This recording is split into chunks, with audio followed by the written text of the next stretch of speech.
i-ready na po natin ang pakipag-usap natin sa ating pong mojo na naka-assign sa Senado, si Merrimon Reyes. Kasi kung mainit kaninang umaga, nakita niyo naman ang tataas ng boses, no? Naman! No. Balita ko, Merrimon. Pa lang eh. Balita namin, Merrimon, ngayong hapon, dyan sa plenary, habang nagsesesyon, na delayed by the way, from 3 o'clock napunta sa 4 o'clock ang session, ano? Ay merong nagparinigan at na-hurt ang feelings. Ouch. Oh, sino to? Oo, Jovi, magandang gabi. Dito sa plenary session, nagsalita kanina si Senator Jinggoy Estrada. Manifestation niya na pinatutungkulan niya dito, ito si Senator Kiko Pangilinan. Backtrack lang din kasi kanina during the Blue Ribbon Committee hearing, meron kasing naging komento ito si Kiko Pangilinan. Ang nasabi niya, siguro raw sana kung yung Napoles cases years din, nauwi raw sa imbis na naabsuelto, nakulong, baka raw hindi na nangyari yung mas malawak daw na korupsyon o kaya naman yung kurakot.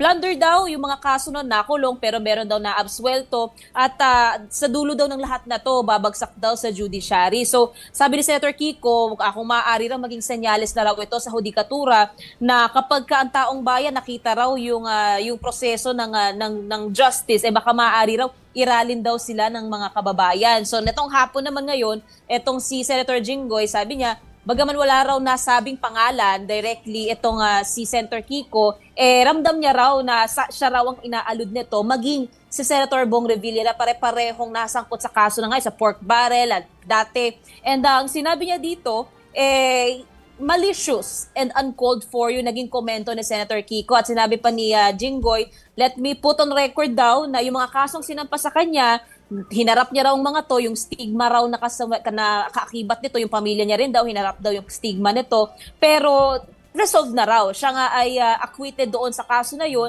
At ang sinabi pa ni Senator Jinggoy, hindi raw siya tutol sa pagdinig ng Blue Ribbon, pero hindi naman daw siya papayag na madidikit ulit sa pangalan niya itong mga kasong hinarap niya dati sa ongoing investigation ng Blue Ribbon. Okay, Merrimon, before natin ituloy yung iba pa namin gusto namin ma-discuss mo.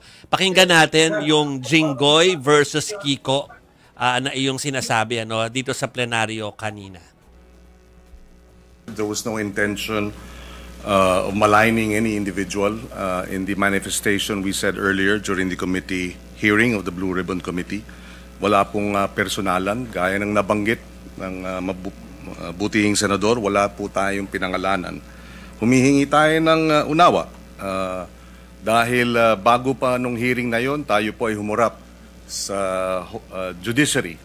At doon din na tinalakay at pinag-usapan ang problema ng conviction rates, particular ng Sandigan Bayan. 47% ang conviction rates ng Sandigan Bayan. Ibig sabihin, sa bawat dalawang kaso, isa absuelto. That was the context, Mr. President, of our manifestation earlier. There was no intention of maligning any senator with that manifestation. For the record, Mr. President, and again, humihingi tayo ng unawa kay Senator Jinggoy Estrada, wala pong personalan yung ating earlier manifestation. Ang sabi po ni Senator Pangilinan, wala ho siyang binanggit na pangalan. Pero napaka-obvious naman po ang kanyang sinabi kanina dun sa Blue Ribbon Committee. Ang sabi niya, if I may quote, well, if I may, kung maaari ko siguro i-komento, siguro kung yung Napoles cases inauwi doon, halip na absuelto, kulong. Baka hindi na nangyari itong mas malaking kurakot. Those were the words of Senator Kiko Pangilinan. Sino ba ang pinatatamaan niya? Sino ba pinatatamaan mo? Di ba? It's very obvious that I was being alluded to. Remember, Mr. Senator Pangilinan, that I was acquitted by the court. Are you questioning the decision of the court acquitting this representation? You're alone. Bato-bato sa langit. Okay. Sa mga kapatid, balik natin si Merrimon kung nandiyan paano. Para hindi na natin i-playback yung denial po ng dalawang senador na nasangkot nga po dito. Pero kasi ang context, hindi dumalo, di ba, Merrimon, yung dalawang senador na napangalanan na ngayon. Si Senador Jinggoy at si Senador Joel sa Blue Ribbon Committee, pero sila ay nagpakita dyan sa plenaryo to deny. That's it, right?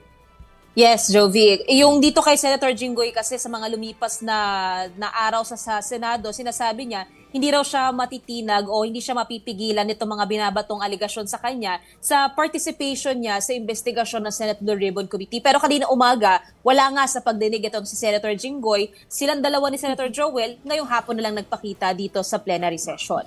Okay, with that, pasalamat muna tayo kay Merrimon sa kanyang pagbabantay maghapon dyan sa Senado. Thank you, Merrimon Reyes. Salamat, Merrimon. So after pala nung magsalita sina Senador Kiko Pangilinan at saka si Senador Jinggoy Estrada, nagkamayan pala. Nagkamayan. Doon sa plenaryo. Mukhang pinuntahan ni Senator Kiko, no? Si Senator Jinggoy. Umupo doon at mukhang nakipag-usap.